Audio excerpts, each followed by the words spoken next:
आप सबका स्वागत है, बहुत-बहुत स्वागत है और आप सबको जो है होली की बहुत-बहुत मुबारक और अच्छे से होली खेलिएगा, सेफ होली खेलिएगा, ठीक? चलिए, आज भी थोड़ा-सा हम लोग देख लेते हैं इस चैप्टर में केमिकल रिएक्शन एंड इक्वेशन में। आज हम लोग को देखना है टाइप ऑफ रिएक्शंस, ठीक है? कि टाइप ऑफ केमिकल रिएक्शन कितने तरीके के होते हैं। तो हम लोग बात करेंगे उसमें कॉम्बिनेशन रिएक्शन की बात करेंगे हम लोग, ठीक है? डिस्प्लेसमेंट रिएक्शन की बात करेंगे हम लोग। उसके बाद बात करेंगे डबल डिस्प्लेसमेंट रिएक्शन की, डिकम्पोजिशन रिएक्शन की बात करेंगे और ऑक्सीडेशन रिडक्शन इस बारे में भी बात करेंगे, ठीक है? तो आज हम लोग शुरुआत करते हैं। सबसे पहला टॉपिक इसमें कॉम्बिनेशन रिएक्शन के बारे में जानते हैं कि क्या होता है कॉम्बिनेशन रिएक्शन, ठीक? हेडिंग है आपका type of chemical reaction, types of chemical. मैं रिएक्शन को इस तरह से लिख रहा हूँ, ठीक है? आप समझ जाना। तो केमिकल रिएक्शन क्या है इसमें? केमिकल रिएक्शन में क्या होता है, इन्वॉल्वमेंट होती है बॉन्ड का टूटना, ठीक है?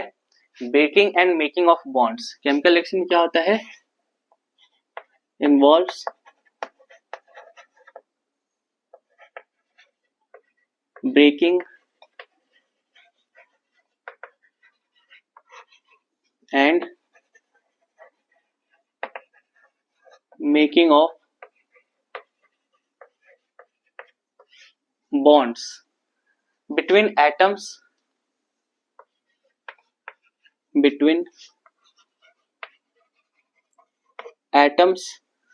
for what?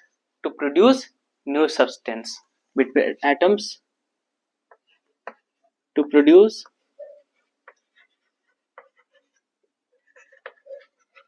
new substance.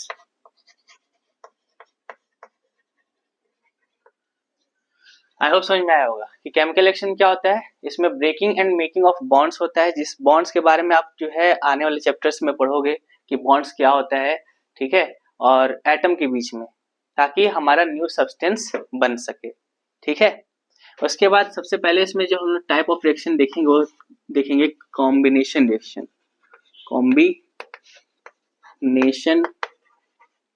Reaction ये अपना पहला टॉपिक है, कॉम्बिनेशन रिएक्शन, ठीक है? तो इसमें कॉम्बिनेशन रिएक्शन में आप समझिए क्या होता है कि जैसे मान लीजिए एक यहाँ पे बीकर है, ये आप एक एग्जाम्पल उसमें भी दिया है एनसीईआरटी बुक में, और इस बीकर के अंदर जो है क्या भरा है, इसके अंदर है कैल्शियम ऑक्साइड है,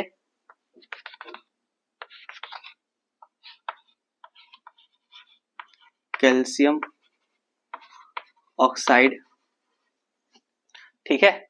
कैल्शियम ऑक्साइड को हम लोग और किस नाम से जानते हैं, क्विक लाइम के नाम से जानते हैं।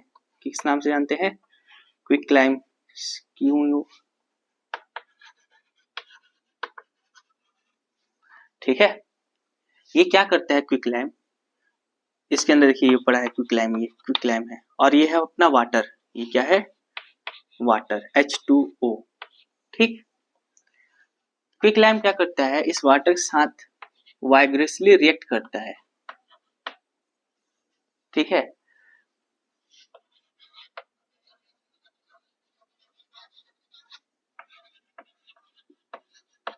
वाइग्रेसली रिएक्ट करने के बाद क्या करता है ये, ठीक? वाइग्रेसली रिएक्ट करता है तो इसमें प्रोड्यूस क्या करता है, ये प्रोड्यूस करता है स्लैक्ट लाइम, जिसे हम लोग कहते हैं कैल्शियम हाइड्रोक्साइड। प्रोड्यूस्ड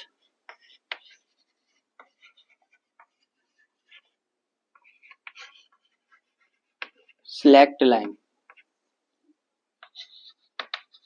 इसी स्लैक्ट लाइम को हम लोग क्या किस नाम से जानते हैं, और स्लैक्ट लाइम को हम लोग जानते हैं किस नाम से जानते हैं, स्लैक्ट लाइम को बताइएगा।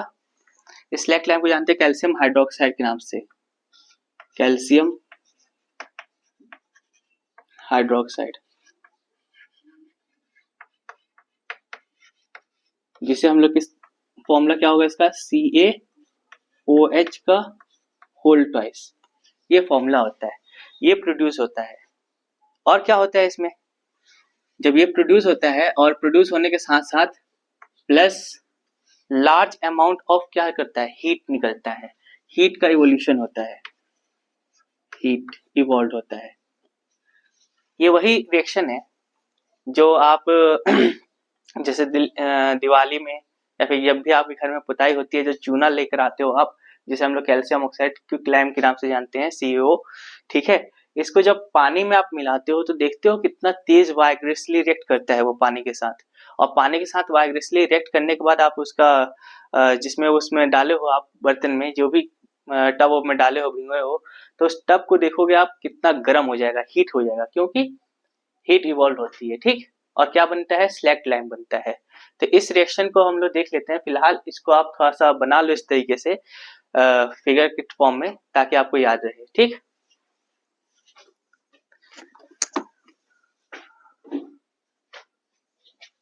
आई होप आप लोगों ने बना लिया होगा इसको। अब हम लोग इसके थोड़ा सा केमिकल रिएक्शन को देख लेते हैं और समझ लेते हैं कि ये कैसे हो रहा है। यहीं पे समझ लेते हैं, ओके।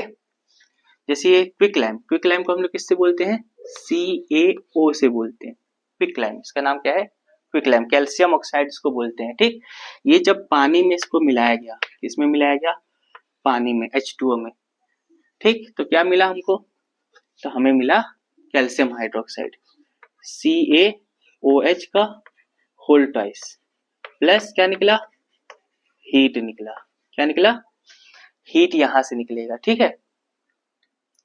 समझ में आ रही बात। ये क्विकलाइम ये कैसा होगा, हम अब इसको थोड़ा सा इंफॉर्मेटिक बनाते हैं। तो इंफॉर्मेटिक, जैसे चूना लेकर आते हो तो चूना कैसा होता है, सॉलिड होता है। पानी आपको पता है ना कैसा होता है, लिक्विड होता है। और ये कैसा बन जाता है, दोनों का मिक्सचर, ठीक है, एक्वस हो जाता है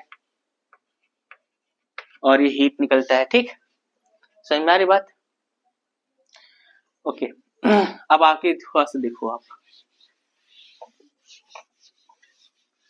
ये आपको जो सिलेक्ट लाइम दिख रहा है, कैल्शियम हाइड्रोक्साइड, इसका बहुत जगह यूज है, ठीक है। तो यूज कहां पर है, इसका यूज जो है, यूज लिख लो। ये पूछता है कि इसका यूज कहाँ है, सिलेक्ट लाइम का यूज कहाँ है। तो white washing of wall, white washing के लिए होता है।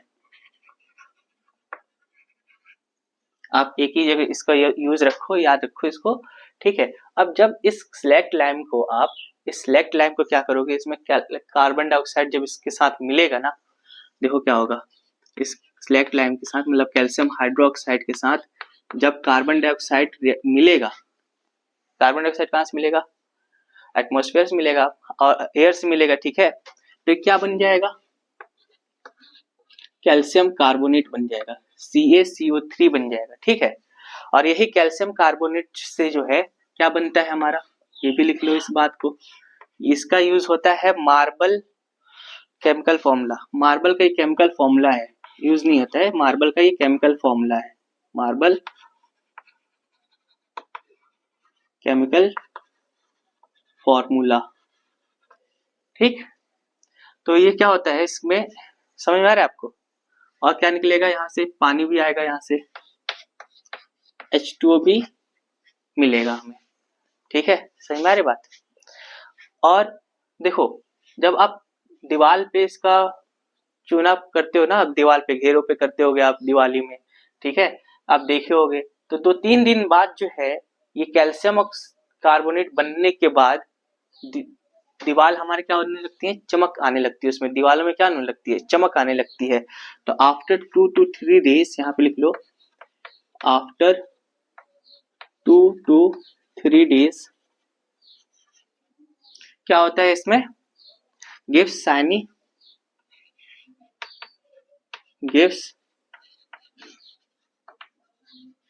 shiny finish to the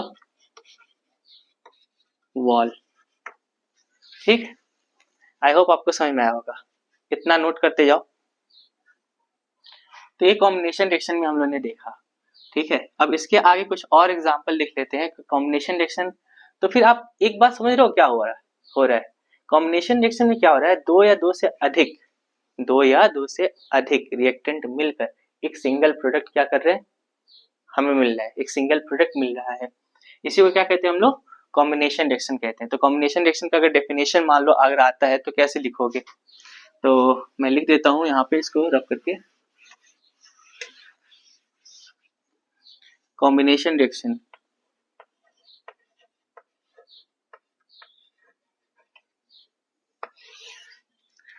लिखना आप भी, a reaction in which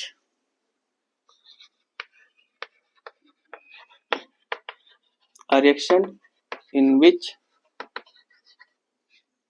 a reaction in which a single substance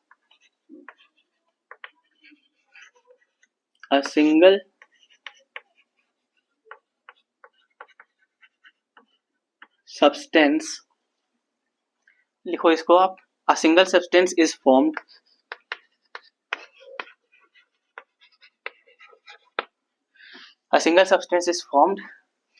ठीक है, from two or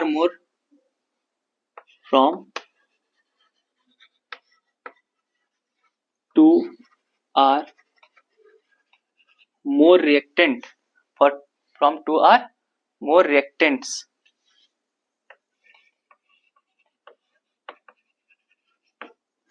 is known as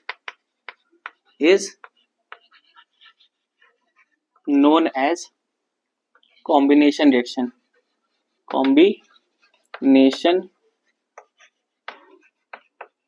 reaction. I hope आपको समझ में आ गया होगा। ओके, इसके कॉम्बिनेशन रिएक्शन के कुछ और एग्जांपल्स को हम लोग देख लेते हैं फटाफट से। तो कॉम्बिनेशन रिएक्शन में एक और एग्जांपल आप लिखना, इसमें आता है बर्निंग ऑफ कोल। आप बर्निंग ऑफ कोल करोगे ना, पहला एग्जांपल बर्निंग ऑफ कोल। अब किसी भी चीज को जलाने के लिए आपको क्या चाहिए होता है, ऑक्सीजन चाहिए होता है। तो जब कार्बन को मतलब कोल को आप जलाना चाहते हो तो इसको क्या चाहिए, ऑक्सीजन चाहिए। तो जब ये जलेगा तो क्या चीज प्रोड्यूस होगा, एक सिंगल सब्सटेंस प्रोड्यूस होगा जिसका नाम है कार्बन डाइऑक्साइड। ये गैस होगा, ये हमारा सॉलिड है, ठीक है, कोयला, और ऑक्सीजन क्या है, गैस है, ठीक। तो इस तरीके से ये बर्निंग ऑफ कोल। अब दूसरा एग्जांपल और लिख लो,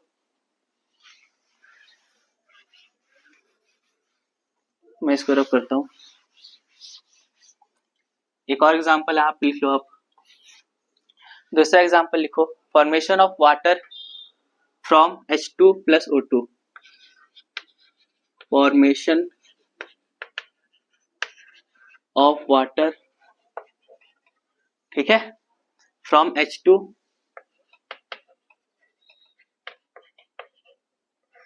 एंड O2, ठीक। तो कैसे होगा ये, कैसे कॉम्बिनेशन रिएक्शन हो गया, तो जब हाइड्रोजन मतलब H2 ये रिएक्ट करेगा, किसके साथ रिएक्ट करेगा भाई, O2 के साथ, ठीक। तो क्या मिलेगा हमको, H2O मिलेगा। लेकिन यहाँ पे देखो आप, यहाँ पे इस साइड प्रोडक्ट साइड जो है सिर्फ और सिर्फ एक ऑक्सीजन है, और इधर कितना ऑक्सीजन है, 2। तो मुझे भी इधर 2 करना होगा कि नहीं ऑक्सीजन। तो यहाँ पे जब आप 2 बढ़ाओगे तो कितने हाइड्रोजन हो गए, 4। इधर कितने हाइड्रोजन है, 2। तो इधर भी कितने हो जाएंगे, 2। अब ये बैलेंस्ड हो गया, ठीक है। ओके, समझ में आ रहा है। तो इसमें वही चीज है कि व्हेन 2 or more एलिमेंट्स या फिर substance combine to form a single product या फिर single substance is known as combination reaction. लेकिन इस कॉम्बिनेशन रिएक्शन में जो पहला एग्जांपल हमने देखा था क्विक लाइम वाला, उसमें क्या हो रहा था, हीट इवॉल्व हो रहा था। क्या हो रहा था, हीट निकल रही थी। तो हीट निकलने को क्या कहते हैं हम लोग, उसको कहते हैं एक्सोथर्मिक रिएक्शन कहते हैं। जिसमें ऐसा रिएक्शन, ऐसा केमिकल रिएक्शन जिसमें हीट इवॉल्व हो, हीट निकले, उसे क्या कहेंगे हम लोग, एक्सोथर्मिक रिएक्शन कहते हैं। तो चलो एक्सोथर्मिक रिएक्शन के बारे में जान लेते हैं कि क्या है exothermic reaction.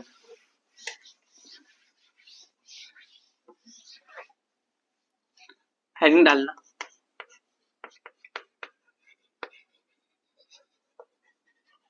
Exothermic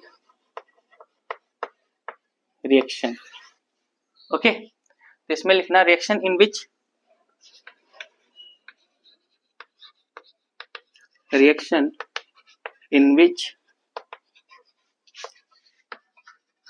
heat is evolved, ठीक है, reaction in which heat is evolve, heat वहां से इवॉल्व हो, या फिर इवॉल्व ना लिख के आप रिलीज भी लिख सकते हो, released along with the formation of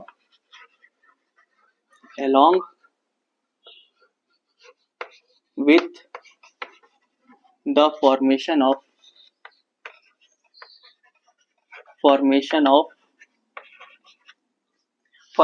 what products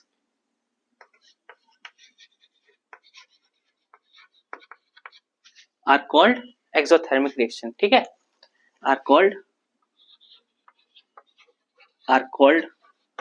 exothermic reaction. Do you get me point? Okay, तो इसका कुछ एग्जांपल भी ले लेते हैं, एक्सोथर्मिक रिएक्शन के एग्जांपल्स ले लेते हैं, ठीक है, समझने के लिए। तो इसमें लिख लो burning of, first example burning of natural gas का बर्निंग, नेचुरल गैस जैसे मीथेन वगैरह हुआ ये सब। तो अब मान लो यहाँ पे मीथेन लेते हो, CH4 लेते हो, ठीक, ये गैस है, ये जब जलेगा किसके साथ जलेगा भाई, इसको क्या चाहिए जलने के लिए, ऑक्सीजन चाहिए, ठीक है। तो कैसे जलेगा, क्या बनेगा यहाँ पे बनेगा कार्बन डाइऑक्साइड बनेगा, प्लस H है तो वाटर भी बनेगा, ठीक है, H2O प्लस, और क्या होगा इसके साथ, क्या होगा, हीट भी इवॉल्व होगा, क्योंकि एक्सोथर्मिक रिएक्शन बर्न करेगा तो हीट तो आएगा ही ना, हीट, ठीक है। क्या ये इक्वेशन मेरा बैलेंस है? बिल्कुल नहीं है बैलेंस, ठीक है, क्योंकि इधर ऑक्सीजन जो है कितने 3 है, इधर कितने हैं 2 है, तो ऑक्सीजन को बैलेंस करना होगा ना, और इधर हाइड्रोजन कितने हैं 4 है, इधर हाइड्रोजन कितना है 2 है, तो पहले इसको बैलेंस करते हैं हाइड्रोजन को, तो कितना हो गया 4 हाइड्रोजन हो गया, लेकिन ऑक्सीजन अब कितने हो गए, ऑक्सीजन 4 हो गए, है ना, 2 यहाँ पर और 2 यहाँ पर, 4, तो क्या होगा यहाँ पे 2 बढ़ा दो यहाँ पे, तो ऑक्सीजन इधर कितने हो गए 4, कार्बन 1 है, कार्बन यहाँ पे भी 1 है, तो इस तरह से ये हमारा क्या हो गया बैलेंस्ड इक्वेशन हो गया, ठीक है। इसका दूसरा एक एग्जांपल लेते हैं, रेस्पिरेशन, जो सांस लेते हैं ना हम लोग, वो भी एक एक्सोथर्मिक रिएक्शन में ही आता है, तो कैसे आता है थोड़ा समझ लेते हैं, ठीक।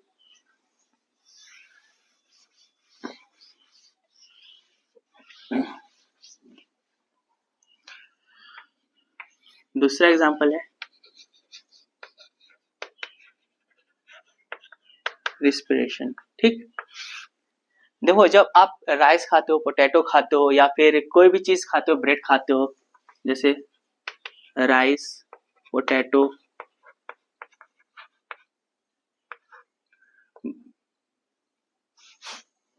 पोटैटोज, ब्रेड, ETC, कुछ भी खाते हो जिसमें कार्बोहाइड्रेट पाए जाएं, क्या पाए जाएं, जिसमें क्या पाए जाएं, कार्बोहाइड्रेट, जिसमें कार्बोहाइड्रेट पाए जाते हैं, ठीक है। तो क्या होता है, कार्बोहाइड्रेट ब्रोक करेगा टू फॉर्म ग्लूकोज, यही कार्बोहाइड्रेट क्या करेगा, टूटेगा, broke to form glucose, glucose की फॉर्मूला क्या होता है, C6H12O6, ये फॉर्म होगा, ठीक है, ग्लूकोज फॉर्म होगा, और ग्लूकोज क्या करेगा, ये कंबाइन करेगा ऑक्सीजन के साथ, ये ग्लूकोज क्या करेगा, ये कंबाइन करेगा, ऐसे लिखते हैं ना, combine with oxygen O2 to O2 कहाँ का, इन सेल्स, O2 इन सेल्स, जो सेल के अंदर जो है जो ऑक्सीजन होता है उससे कंबाइन करेगा, और कंबाइन करने के साथ क्या करेगा, ऑफ आवर बॉडी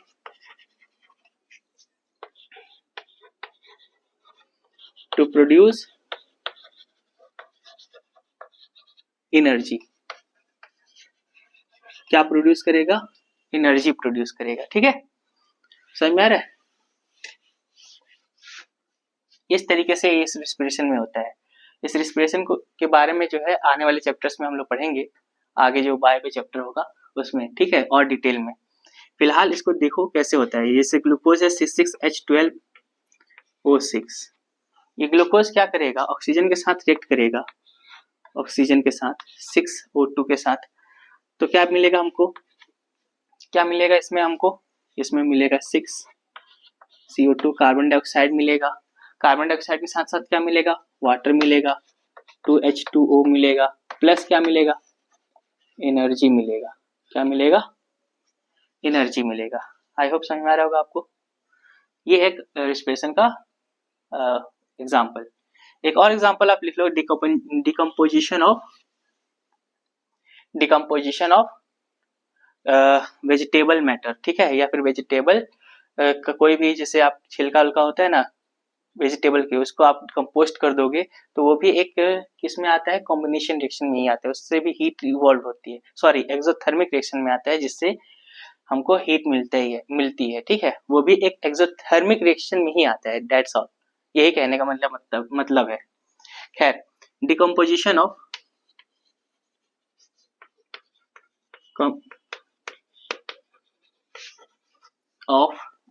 इसे आप लोग नोट कर लियो ना, इसे रब करता हूं मैं।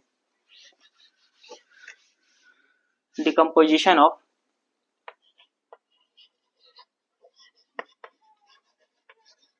वेजिटेबल मैटर, ठीक है, इनटू कंपोस्ट।